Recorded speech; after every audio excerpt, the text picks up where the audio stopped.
So if you're an accountant, bookkeeper, CPA, or other tax advisor, I want to talk to you about what your options are if your client is behind on paying sales tax. Now, unfortunately, most of the time, you are finding out that your client's behind on sales tax when it's too late. There's an audit underway, or there's an assessment, or maybe like the third notification of assessment determination being mailed to your client. And so, usually, what this means is that your client is going to be really frantic. They're going to want to know what's going on. Can you take care of this immediately? Stop your vacation, stop your Netflix series at 8 p.m. on a Saturday, go to the office and fix my sales tax problem.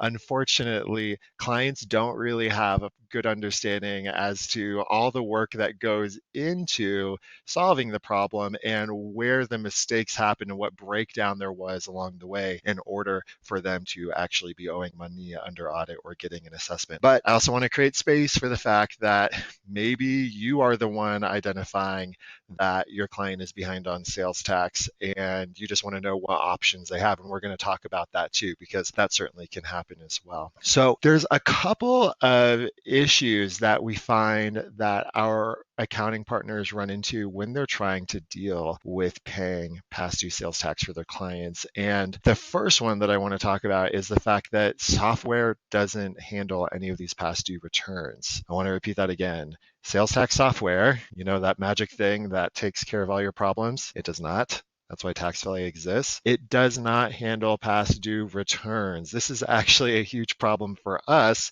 as a sales tax company, because this means that all of those past due returns have to be done manually. And yes, some of those returns, like the one in Texas, can take 5 or 6 hours to do manually. Do you have time for that? We do. We actually do. We don't like doing that. It's probably our least favorite part of our job, but for the most part, people do not have hours and hours, especially if there's literally hundreds of returns that you need to do and they have to be done manually. Oh God, like God help you, God help me. Like it is, it's quite a situation. Another issue that we see our accounting partners running into is just figuring out, like, okay, we know that we owe sales tax, or our client owes sales tax in this state because they're getting this letter or there's some other reason why, but what other states do they owe sales tax in? Are we missing any other states? What systems or processes were we missing where we missed this to begin with? Are we doing an economic nexus review or just a full nexus review with our client on an annual basis? If you're not, then there's potential for exposure. Also, are the products that your clients are selling, are they even taxable in the jurisdictions where they are passed due on tax? Let's say they're selling dietary supplements, clothing, digital products, professional services. Not everything they sell is going to be taxable in every single state, and figuring that out so that you can calculate the past due tax and do those returns accurately is so important. And to make things way more complicated, the fact that a product was or was not taxable can change. So let's say like 3 years ago, maybe there was an exemption for a product. That exemption might no longer apply because the laws are changing every single week, honestly, but year to year, whether or not products are taxable or not changes, because most of the time, these laws that are being created for these product exemptions, they expire after a certain period of time. So you can't just assume if something is exempt today that it was always exempt. And if you are submitting a whole bunch of past due returns and you're not under audit, chances are that whoever is reviewing these returns at the Department of Revenue, if they see a huge chunk of exempt transactions, they're going to want to know, why are these transactions marked as exempt? And you're going to need to have an answer for that. And also, the tax rates change.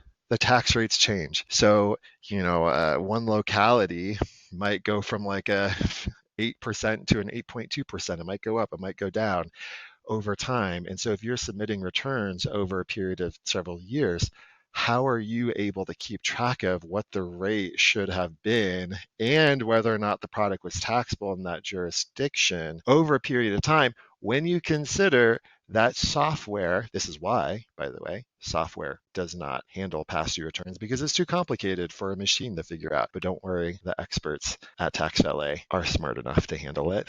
And we do have the flexibility to be able to handle all sorts of sales tax issues. So if your client owes sales tax past due and they are notifying you, there's like already inherently some sort of problem because either they were not bringing it to you and you did not have a conversation about sales tax at all, which if you're in the accounting space and you're in a relationship with your client, there's some duty to notify and protect your client to let them at least know that like, hey, you don't do this and you're not gonna do it, right? And so if they're bringing it to you later on, I would say, there's an opportunity for you to be having conversations with your clients just to set the expectation if you're not managing sales tax that you're not going to. And if you're not going to, then you really ought to have a partner, cough, cough, TaxValet. We'd love to chat with you about that if you're open to it. A partner that you can refer clients to so that you know that they're getting the right sales tax help. But let's say that you already have established that you help them with sales tax if something pops up. But, like many of our clients, they just say, but I only sort of deal with like a few things. And if it gets more complicated, I can't help you. That's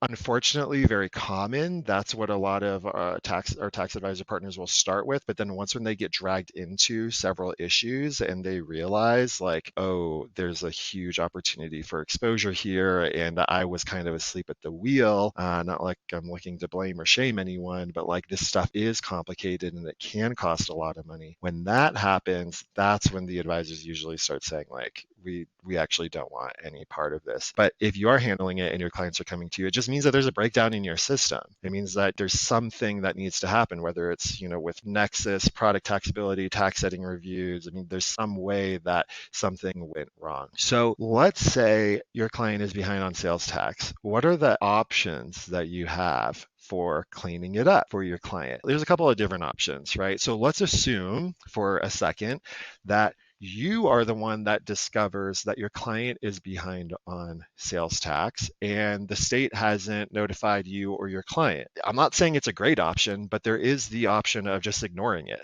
I mean, let's say you've got an employee in Kansas and your client doesn't make hardly any sales into Kansas and you have an exposure of $10 a year. Let's just make it dramatic. You might decide, actually, we're just going to keep ignoring this and we'll check in like a year or two to see if that goes up. Or, just know that if you ever start making more substantial sales into that state, that's something you're going to want to address then. As a certified member of the Institute of Professionals in Taxation, I have to tell you that yes, you have an obligation to get that permit and submit that return for $10. I will also say that if you're planning on paying the penalties and interest on $10, which would probably be like $2, then why not just take care of it later so you can get a higher return for the time that's being invested? Because there's time required to figure this out, get everything set up, submit the returns, and then once you start filing sales tax and paying sales tax, you need to continue doing that. So ignoring it's the first option. It's probably the worst option. The next option for cleaning up your past due sales tax is just submitting a past due return and then paying the penalties and interest. Now, we were talking about the complexity of that, particularly because sales tax software doesn't help with filing any of these returns. But a big issue with this is that your client's going to have to pay penalties and interest, and they will cap out after several years, but usually we're talking about like 25 to like 35% in penalties and interest. If the state has contacted your client, then this is really the only option that you have. And a lot of our clients want to know like, oh, is there something I can do? Can I get like the penalties and interest waived or maybe reduced? And the answer is if they contacted you, no. So this unfortunately is the option that many businesses have to take. I will say that you can contact the Department of Revenue and usually get them to change the filing frequency. So instead of needing to submit, say, 12 returns per year, maybe you're only submitting 4, or maybe you're only submitting 1 for the past due stuff.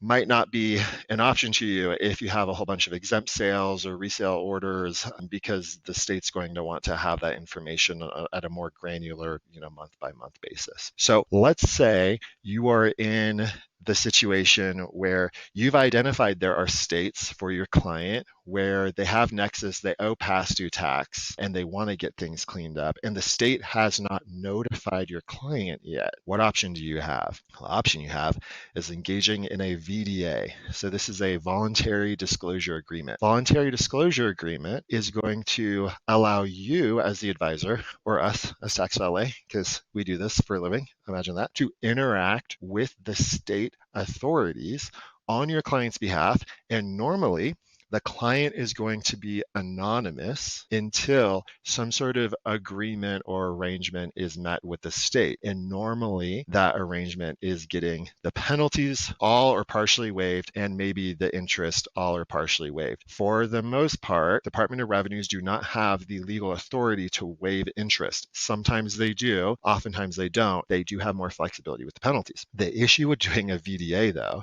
is that you can't, for some states, you actually can't register for a sales tax permit until that process is over. And that process can take 6 to 12 months. It can take a really, really long time. I mean, we're following up at least weekly with all of our VDAs, and it can still take upwards of a year. So if your client doesn't have a sales tax permit for a year, how much uncollected tax is that going to equal over that time? And how do you relate that to what the potential cost savings are if you're getting the penalties removed, right? So like, there's just not a great option here. Now, I guess there's like a magical fourth option too, which does pop up occasionally. I mean, I've only seen it a few times in my career, but maybe you're feeling very lucky.